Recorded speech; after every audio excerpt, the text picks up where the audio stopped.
샬롬 할렐루야. 요한복음 12장 24절. 한 알에 밀이 땅에 떨어져 죽지 아니하면 한 알 그대로 있고 죽으면 많은 열매를 맺느니라. 아멘. 제목은 죽어지는 밀알이 되자입니다. 한 알에 밀이 땅에 떨어져 죽으면 많은 열매를 맺는다고 하신 예수님의 말씀에는 중요한 의미가 담겨 있습니다. 한 알의 밀은 예수님 자신을 비유하며 예수님께서 이 땅에 오셔서 온전히 죽으심으로 많은 열매를 맺으신다는 뜻이지요. 우리도 이 말씀을 통해 내 자신을 돌아보며 주 안에서 온전히 죽어짐으로 풍성한 열매를 맺는 우리가 되어야 되겠지요. 한 알의 밀이 땅에 떨어져 열매 맺는 과정을 살펴보면 먼저 씨앗이 싹을 틔우기 위해서는 적당한 수분, 알맞은 온도, 공기가 필요합니다. 이처럼 싹이 나고 뿌리를 내리기 위해서 씨앗은 스스로 죽어져야 합니다. 한 알의 씨앗이 양분으로 제공되기 위해 스스로 죽어져서 자기 형체가 사라질 때 새 생명으로 탄생되어 많은 열매를 거둘 수가 있습니다. 반면 싹이 날 수 있는 조건이 갖추어졌어도 씨앗이 완전히 죽지 않으면 뿌리를 내리지 못하니 아무런 열매를 맺지 못합니다. 이런 자연의 법칙은 영계에도 동일하게 적용이 됩니다. 그러면 우리의 구세주가 되신 예수님께서는 어떻게 완전히 죽어지셨을까요?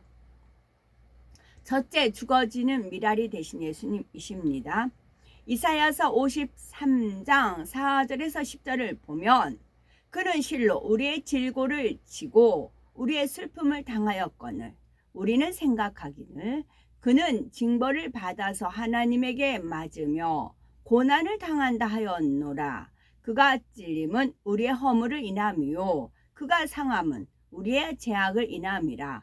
그가 징계를 받음으로 우리가 평화를 누리고 그가 채찍에 맞음으로 우리가 나음을 입었도다. 우리는 다 양 같아서 그릇 행하여 각기 제 길로 갔거늘 여호와께서는 우리 무리의 죄악을 그에게 담당시키셨도다 라고 말씀하고 있습니다.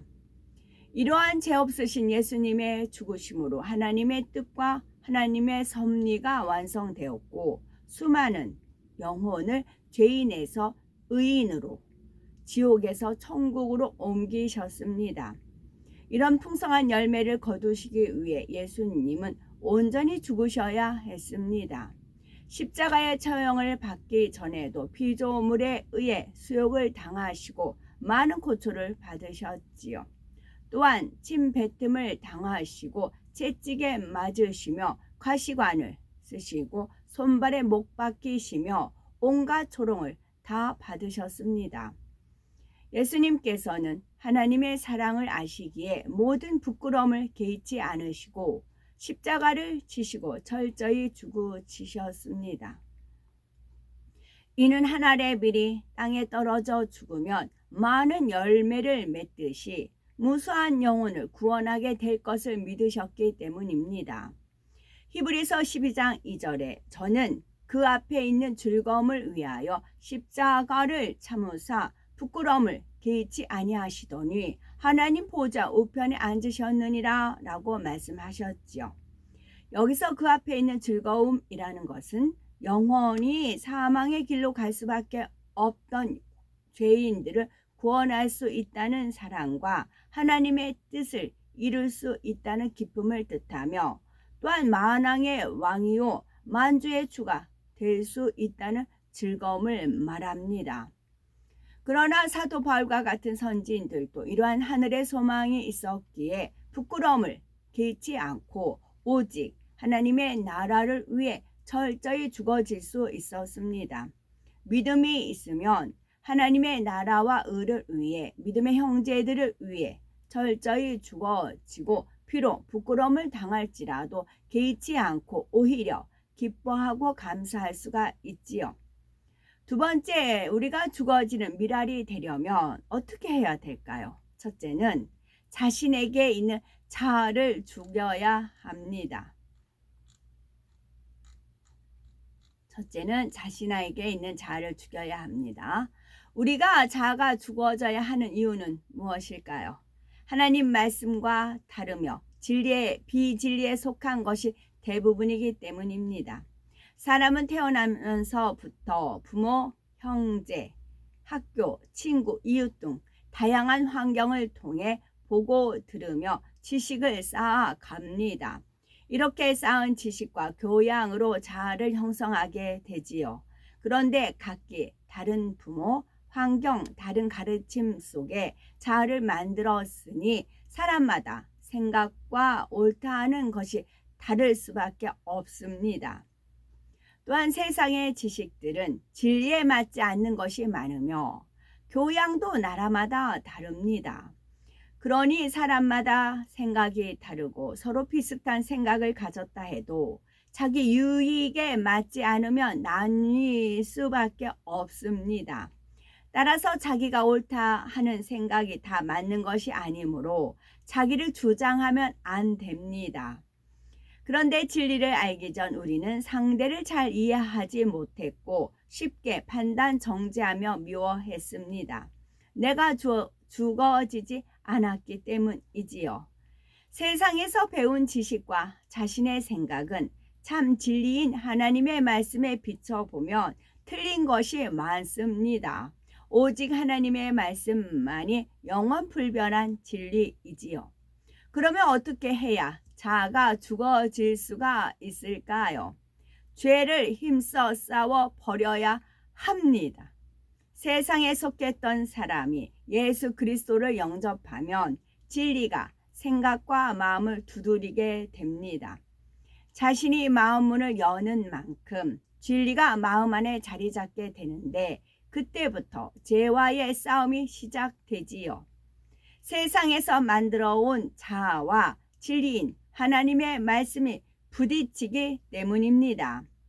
예를 들어 진리는 항상 기뻐하라 말씀하십니다. 그런데 현실에서는 물질도 어렵고 배우자와의 성격이 달라서 늘 다툼이 있으며 자녀들도 부모의 말에 잘 순종하지 않습니다. 그래서 기뻐할 조건이 하나도 없는 것 같습니다. 그러나 말씀을 붙들고 순종해 나가니 힘들고 어려웠던 일들이 하나하나 풀어져 갑니다. 또한 하나님께 모든 것을 맡기고 기도함으로 마음이 평안해지고 믿음도 성장합니다. 자신을 죽이고 말씀대로 순종할 때 응답과 축복을 받을 수 있습니다. 이렇게 믿음이 있으면 내 생각과 이론보다 하나님의 말씀이 옳음을 믿기 때문에 자기를 부인할 수가 있습니다. 이렇게 하나님의 말씀에 위배되는 자신의 생각과 이론이 발견될 때 즉시 자기가 틀렸음을 인정하고 진리로 변화시키기 위한 싸움을 해야 합니다. 히브리서 12장 4절에 너희가 죄와 싸우되 아직 피 흘리기까지는 대항치 아니하고 라고 말씀하셨는데 이는 마음의 비진리를 벗는 죄와의 싸움이 얼마나 치열한지를 알려주고 있지요. 비진리는 대충 회개해서 버리는 것이 아닙니다. 땀 흘려 부르짖어 기도하며 힘써 노력할 때 하나님께서 은혜를 주시고 성령의 불세를 내려 죄성을 태워주시며 죄를 버릴 수 있는 능력을 주십니다. 비진리는 대충 회개해서 버려지는 것이 아닙니다. 땀 흘려 부르짖어 기도하며 힘써 노력할 때 하나님께서 은혜를 주시고 성령의 불세례를 내려 죄성을 태워주시며 죄를 버릴 수 있는 능력을 주십니다. 또한 성령의 도우심으로 죄의 속성을 버리고 주님의 마음을 닮아갈 수가 있지요. 몸과 결합된 죄성이 태워지는 만큼 영의 사람이 될 수가 있습니다. 이런 과정 겪지 않으면 도루묵이에요. 도루묵 됩니다. 그 환경과 조건이 있으면 살아나요.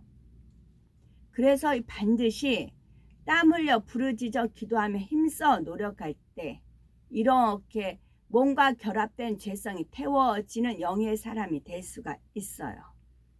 그래서 피 흘리기까지 싸워야 돼요. 저는 뭐 죄성이 어마어마하죠.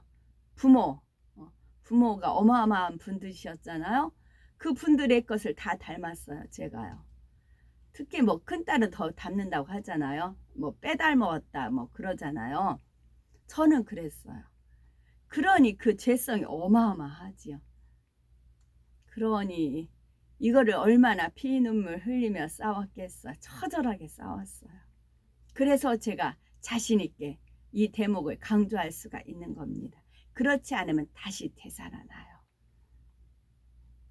로마서 8장 13절에 너희가 육신대로 살면 반드시 죽을 것이로되 영으로서 몸의 행실을 죽이면 살리니 말씀하셨습니다. 이것이 자신에게 있어서 자아가 죽어지는 것입니다.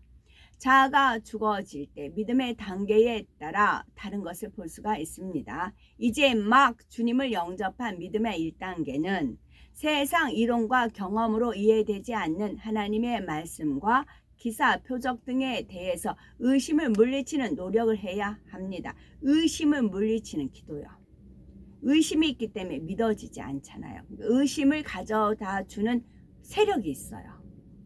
보이지 않지만 원수마귀 사단 세력이 있어요. 의심을 가져게 오는 세력아 예수 그리스도 이름으로 명하는 물러가라 물러가라 성령의 불로 태움을 받을지어다 하고 성령의 천군 천사와 성령의 불단과 주님의 불꽃과 눈동자로 지켜 주옵소서라고 기도를 해야 돼요. 물리치기만 하면 안 되고 물리치고 나서 지킴을 받아야 돼요. 믿음의 2단계에서는 1단계는 일단 의심이 가져오죠. 믿음의 2단계에서는 말씀에 위배되는 몸의 행실이 무엇인지 찾아서 깨달아서 버려야 합니다. 몸의 행실이요. 만약에 게으름이 있다. 2단계에서 내가 말씀을 봐야 되는데 게으름 펴진다 하면 게으름을 주는 또 세력이 있어요. 그 게으름을 피우는 세력을 놓고 기도를 하다 보면 어디서 게으름이 왔는가가 또 깨달아져요. 저 같은 경우는 이제 부쪽이가 부친께서 게을렀어요. 그러니까 이제 부친의 게으름이 이제 눈에 이제 드러나더라고요. 아, 이런 면에서 게을렀어. 그럼 나는 반대로 행동을 해야지. 그렇게 되는 것입니다. 그래서 믿음의 2단계에서는 말씀에 위배되는 몸의 행실이 무엇인지 찾아서 깨달아 버려야 합니다. 믿음의 3단계에서는 자신에게 있는 육신의 일을 버려나가는 만큼 자아가 죽어지고 하나님의 형상을 닮아갈 수가 있습니다. 그런데 믿음의 반석 이상 서게 되면 대부분 하나님의 말씀대로 살기 때문에 아직 살아있는 자아를 잘 깨닫지 못하고 발견하지 못하는 것을 봅니다. 비진리가 아닌 진리로 새롭게 만들어 놓은 자기 의와 자기 틀이 바로 그것이지요.